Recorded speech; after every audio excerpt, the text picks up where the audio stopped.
President Trump and First Lady Melania Trump just exiting Air Force One, beginning their first part of their second state visit to the UK.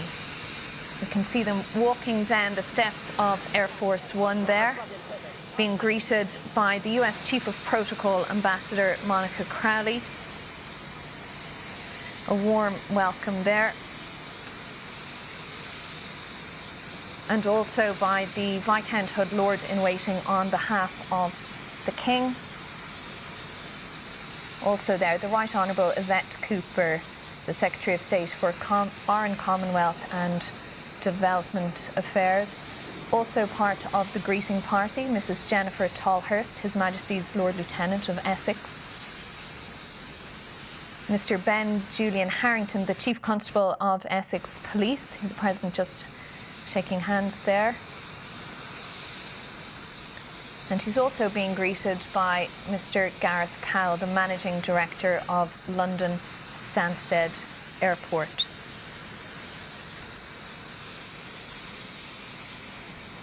So this, the first formal part of President Trump's second state visit to the UK. You can see all smiles there. Melania Trump, and they will make their way along through the Guard of Honour. One wonders what is said in those moments, doesn't one? You know, the politeness is the, how do you do, nice flight, how was the meal? I mean, you know, you wonder what they say in those moments. You never get really to hear what's said at those particular points in time. And Gary, just as we watch one now, as you can see. As we watch the President and First Lady, just give us your sense of the significance of this state visit. His second state visit, as we have heard so many times, unprecedented. It's incredibly important for both countries, Ben, I think. It's incredibly important for both countries.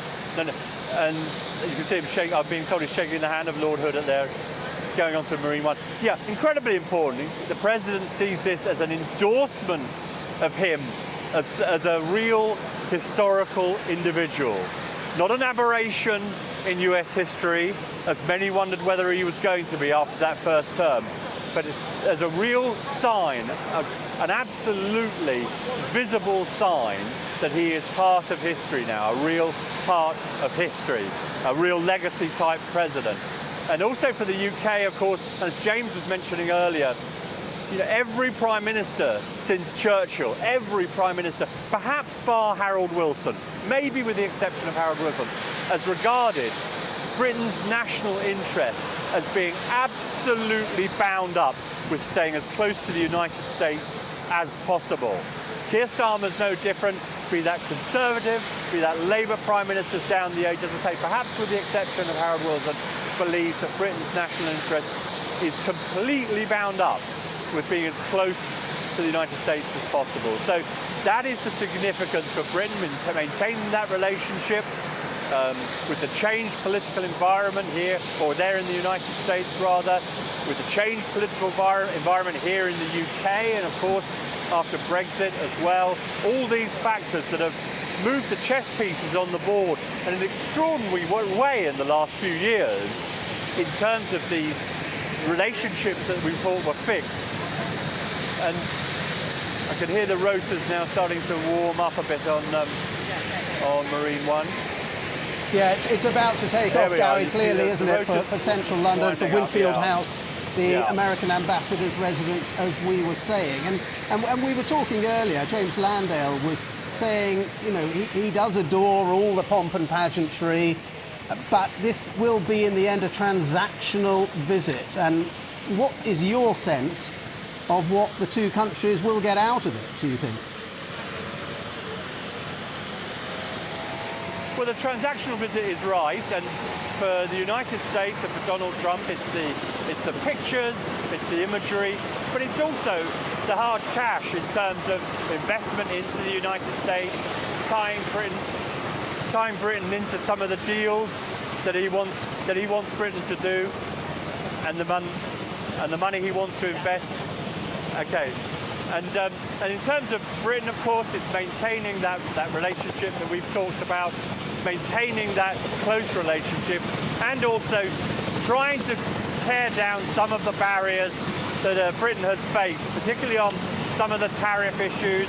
We know they've got a deal, but really, what are the details of that trade deal? It's not very clear whether all of it is done and dusted, far from done and dusted. And of course, some real tensions in the last week, particularly over losing Peter Mandelson as the ambassador. He was liked in Washington, the administration liked him, and you know, the fact of him going because of Jeffrey Epstein only puts the focus back onto that issue, which has been a difficult one for Donald Trump and the administration to sort of shrug off over the last few weeks. You can see them starting to head off now. Green one moving away now, you can tell. Not still on the ground, but about to take off, I think.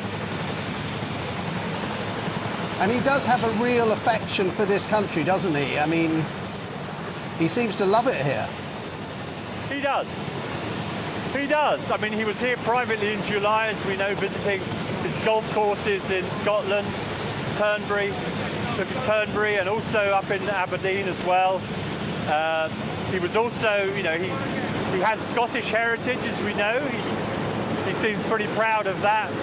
That's why we're going to see, I think, the Scots Guards at Windsor tomorrow as well. And there's an affinity. I think there is an affinity. And there's an affinity in a way, oddly, which there wasn't with Joe Biden.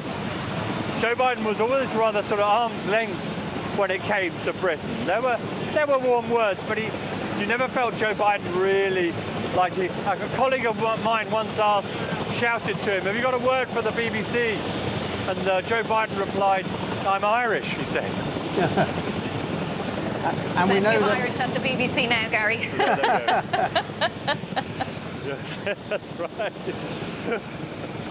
So there you go. But yeah, no, a real affection, I think, a genuine affection. But it's hard-nosed. Donald Trump is a man that isn't subject to sentiment if it undermines his interests or America's interests. That's for sure, absolutely. You remember I interviewed him a few weeks ago, and I asked him, you know, do you trust? I asked him if he trusted Vladimir Putin. He said, and there was a long pause, and he said, "Frankly, I trust almost no one."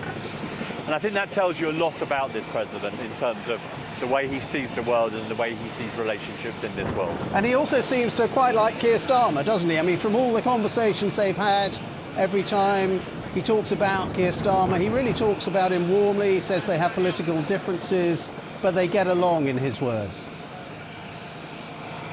Yeah, he calls him a liberal, doesn't he? And but I like him anyway. And I think it's a sign of, in some ways, the sort of political genius of that moment in the Oval Office, as James was talking about earlier, with the letter from King Charles, handling it over. The president absolutely loved that. I mean, he absolutely cooed over that. It was an act of, as I say, pretty political savvy on the part of whoever came up with that idea in Downing Street. Really ought to get a prize, because that was pretty good. And it became a template for other world leaders, other European leaders.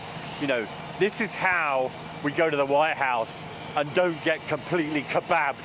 You know, that's frankly what it is. And I think Keir Starmer can take some credit for having sort of written the playbook. And he's obviously hoping to continue that relationship during these next 2 days. It'll be down to the King and Queen tomorrow. I think that'll be pretty smooth sailing.